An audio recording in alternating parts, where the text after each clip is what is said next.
2020 की शुरुआत होती है कोरोना वायरस से और फिर कुछ ही दिनों बाद भारत में कंप्लीट लॉकडाउन अनाउंस होता है। लॉकडाउन होने की वजह से भारत को 10 लाख करोड़ लगभग 125 बिलियन डॉलर का रेवेन्यू लॉस होता है। बहुत से सेक्टर, एक्चुअली सभी सेक्टर, एग्रीकल्चर सेक्टर को छोड़ के नेगेटिव में चले जाते हैं। अनएम्प्लॉयमेंट ऑल टाइम हाई दिखने को मिलती है। इन सब के चलते भारत की इकॉनमी में एक नेगेटिव इम्पैक्ट देखने को मिलता है। फाइनेंशियल ईयर 2020-21 के क्वार्टर वन अप्रैल मई जून में भारत की जीडीपी ग्रोथ रेट 23.9% गिर जाती है। भारत के इतिहास में अब तक के सबसे खराब जीडीपी ग्रोथ रेट के फिगर देखने को मिलते हैं। 40 साल बाद भारत की GDP growth rate negative figure में दिखाई देती है। पर अब अच्छी बात यह है कि भारत की इकॉनमी ने रिकवरी के कुछ पॉजिटिव साइन देने स्टार्ट कर दिए, जिससे लग रहा है कि आने वाले क्वार्टर्स में भारत के हालात इतने खराब नहीं होंगे। तो नमस्कार दोस्तों, स्वागत करते हैं आपका चार्जिंग पॉइंट हिंदी में। दोस्तों, आज के इस वीडियो में आप जानेंगे इंडियन इकॉनमी ने कौन कौन से पॉजिटिव साइन दिए हैं रिकवरी के। तो जुड़े रहिए आप इस वीडियो के साथ। दोस्तों, मैं ऐसे ही एजुकेशनल टॉपिक पे बात करता हूँ, तो अगर आपको मेरा काम पसंद आता है तो आप मेरी वीडियो को खूब शेयर कर सकते हैं और साथ में अब आप मुझे सपोर्ट भी कर सकते हैं पेट्रियन और यूट्यूब में ज्वाइन बटन के थ्रू, लिंक डिस्क्रिप्शन में। जीएसटी। लॉकडाउन होने के बाद सबसे बड़ी प्रॉब्लम भारत सरकार के सामने टैक्स कलेक्शन की थी। लॉकडाउन होने से 2-3 महीनों तक बिजनेसेस बंद थे, मैन्युफैक्चरिंग बंद था, कंप्लीट शटडाउन था, जिसके चलते भारत सरकार के पास बहुत कम टैक्स कलेक्ट हो पा रहा था। ऊपर से इस पैंडेमिक को कंट्रोल करने के लिए भारत सरकार का खर्चा बढ़ रहा था, जिसके चलते भारत का ट्रेड डेफिसिट बढ़ गया। पर अब जीएसटी कलेक्शन के मोर्चे पर सरकार को सितंबर 2020 में राहत मिलती नजर आ रही है। इस साल सितंबर में सरकार का जीएसटी कलेक्शन 95,480 करोड़ रुपीस रहा है। ये पिछले साल सितंबर के मुकाबले 4% अधिक है। अगस्त में जीएसटी कलेक्शन 86,449 करोड़ रुपीस था।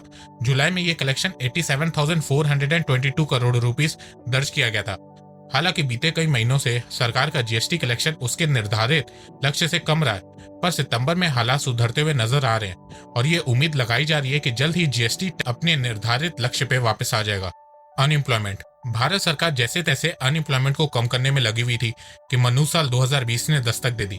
कोरोना वायरस की वजह से दुनिया भर के देशों ने लॉकडाउन किया, भारत ने भी लॉकडाउन किया, जिससे भारत की अनएम्प्लॉयमेंट रेट और बढ़ गई। Centre for monitoring Indian economy CMIE की रिपोर्ट के मुताबिक कोरोना के कारण भारत में अप्रैल में जून 3 महीने में 1.89 करोड़ लोगों की नौकरियां चली गई थी। भारत की अनएम्प्लॉयमेंट रेट अप्रैल में 23% और मई में 21% थी। पर जैसे जैसे भारत में लॉकडाउन खत्म होने लगा, वैसे वैसे भारत की अनएम्प्लॉयमेंट रेट कम होने लगी और जून में भारत की अनएम्प्लॉयमेंट रेट 10% थी, जुलाई में 7.4, अगस्त में 8.3 और सितंबर में 6.6% थी।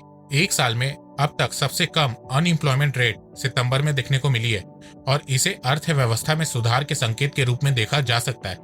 वैसे मैंने इस वेबसाइट की लिंक डिस्क्रिप्शन में दी है, जिसे आप डेली भारत की अनएम्प्लॉयमेंट रेट चेक कर सकते हैं। यूपीआई ट्रांजैक्शन की बात करें तो सितंबर में भारत में यूपीआई ट्रांजैक्शन बढ़ा है।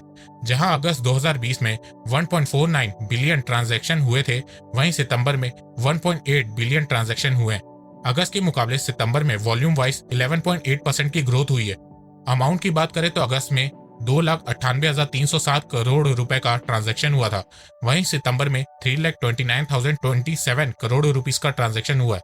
अमाउंट वाइज 10.4% की ग्रोथ हुई है। ये डाटा है एक तरीके से ये बता रहा है कि धीरे धीरे भारत में कंजप्शन बढ़ रही है। लोग अब धीरे धीरे खर्च कर रहे हैं और साथ में अपनी सेफ्टी का भी ख्याल रख रहे हैं। मैन्युफैक्चरिंग सेक्टर से भी अच्छी खबर सामने आई है। सितंबर 2020 में manufacturing PMI purchasing manager index के आंकड़ों के मुताबिक सितंबर में मैन्युफैक्चरिंग गतिविधियां पिछले 8 सालों के उच्चतम स्तर पर आ गई हैं। सितंबर 2020 में manufacturing PMI purchasing manager index 56.8 पर पहुंच गया। अगस्त में ये 52 पर था। आप इस फिगर में देख सकते हैं कि लॉकडाउन के समय अप्रैल में PMI 27.4 पर पहुंच गया था, जो अब तक का सबसे लोवेस्ट PMI था। पर लॉकडाउन खुलने के बाद भारत का मैन्युफैक्चरिंग सेक्टर रिकवर हो रहा है। PMI 50 से ऊपर होने का मतलब ये है कि मैन्युफैक्चरिंग गतिविधियां बढ़ रही हैं और 50 से कम होने का मतलब ये है कि मैन्युफैक्चरिंग गतिविधियों में गिरावट देखने को मिल रही है। Auto sales. ऑटोमोबाइल सेक्टर से भी अच्छी खबर सामने आई है। भारत का ऑटो सेक्टर कोरोना से पहले सरकार की कुछ गलत पॉलिसीज के कारण डिक्लाइन कर रहा था। फिर कोरोना के चलते लॉकडाउन हो गया और ऑटो सेक्टर की सेल 0 हो गई। पर अब धीरे धीरे ऑटो सेक्टर रिकवर कर रहा है। अगस्त के मुकाबले सितंबर में 13% की सेल इंक्रीज हुई है। मारुति सुजुकी ने सितंबर में 1,47,912 कार बेची हैं, जो सितंबर 2019 के मुकाबले 33.9% ज्यादा है। हुंडई ने 25% ज्यादा कार बेची है, टाटा ने 141%, महिंद्रा ने 5%, होंडा ने 9.7%। ओवरऑल सितंबर 2020 की टोटल सेल सितंबर 2019 के मुकाबले 35% बढ़ी है। ऑटोमोबाइल सेक्टर की सेल बढ़ने से इकोनॉमी रिकवरी का पॉजिटिव साइन दिखने लगता है। वो इसलिए क्योंकि ऑटोमोबाइल सेक्टर का कंट्रीब्यूशन भारत की जीडीपी में 7.1% का है। इंडिया के एक्सपोर्ट में 4.3% कंट्रीब्यूशन है ऑटोमोबाइल सेक्टर का, और मैन्युफैक्चरिंग में 22% कंट्रीब्यूशन है। तो भारत का ऑटोमोबाइल सेक्टर अच्छा परफॉर्म करेगा तो भारत की इकोनॉमी भी अच्छा परफॉर्म करेगी। एक्सपोर्ट की बात करें तो सितंबर में भारत का एक्सपोर्ट भी बढ़ा है। लगातार 6 महीने की गिरावट के बाद देश का एक्सपोर्ट सितंबर महीने में सालाना आधार पर पहली बार बढ़ा है। सितंबर 2019 में भारत का एक्सपोर्ट $26 बिलियन था। वहीं इस साल सितंबर 2020 में भारत का एक्सपोर्ट $27.4 बिलियन है। पिछले साल के मुकाबले इस साल एक्सपोर्ट 5.2% बढ़ा है। इसके अलावा भारत का इंपोर्ट सितंबर में कम हुआ है। जहां 2019 में भारत का इंपोर्ट $37.3 बिलियन था, वहीं सितंबर 2020 में भारत का इंपोर्ट $30.3 बिलियन है। इसके चलते भारत का ट्रेड डेफिसिट भी कम हुआ है। जहां सितंबर 2019 में भारत का ट्रेड डेफिसिट $11 बिलियन था, वहीं सितंबर 2020 में ट्रेड डेफिसिट भारत का $2.9 बिलियन है। भारत को इसको बरकरार रखना है, धीरे धीरे अपने इंपोर्ट्स को कम करना है और एक्सपोर्ट को बढ़ाना है, जिससे भारत की इकोनॉमी तेजी से रिकवर हो सके। इन सब के अलावा और भी बहुत से पॉजिटिव साइन देखने को मिल रहे हैं, जैसे कि पेट्रोल डीजल की कंजप्शन बढ़ रही है। सितंबर 2020 में पेट्रोल की बिक्री पिछले साल के सितंबर के मुकाबले 2% अधिक रही है। इस साल मार्च के बाद पहली बार पेट्रोल की खपत में पिछले साल के मुकाबले इजाफा हुआ है। हालांकि सितंबर में डीजल की बिक्री पिछले साल सितंबर के मुकाबले 7% कम रही है, लेकिन इस साल अगस्त के मुकाबले सितंबर में डीजल की बिक्री 22% इंक्रीज हुई है और पेट्रोल की 10.5% इंक्रीज हुई है। पावर कंजप्शन में भी इंक्रीज देखने को मिला है। सितंबर 2020 में बिजली की खपत में अच्छी बढ़ोतरी देखने को मिली है। इसके पहले लगातार 6 महीने तक बिजली की कुल खपत में गिरावट दर्ज हो रही थी।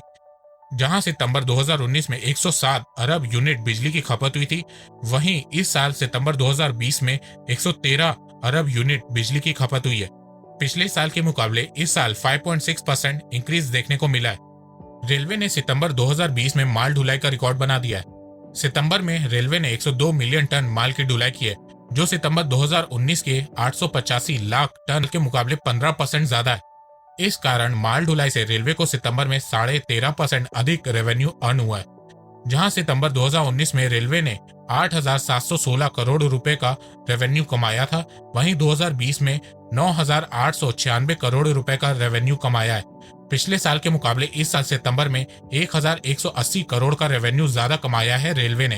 तो दोस्तों, जैसा कि आपने देखा कि धीरे धीरे भारत के कुछ सेक्टर रिकवर कर रहे, पर अब भी ऐसे कुछ सेक्टर हैं जिन्हें रिकवर होने में थोड़ा और टाइम लगेगा, जैसे कि tourism sector, banking sector, construction sector, real estate.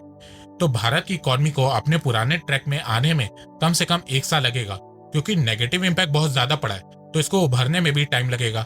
पर एक प्रॉब्लम अब भी बहुत बड़ी है, और वो है कोरोना वायरस। अगर भारत में कोरोना वायरस के केसेस पे कंट्रोल नहीं होता तो हो सकता है कि इकोनॉमी के रिकवरी में थोड़ा और टाइम लगे। तो यहाँ पे हमें काम भी करना है और साथ में सावधानी भी बरतनी है। तो दोस्तों, अगर आपको ये मेरी वीडियो पसंद आई है तो आप इस वीडियो को लाइक कीजिए, और अब आप मुझे सपोर्ट भी कर सकते हैं पेट्रियन के थ्रू और यूट्यूब में ज्वाइन बटन के थ्रू।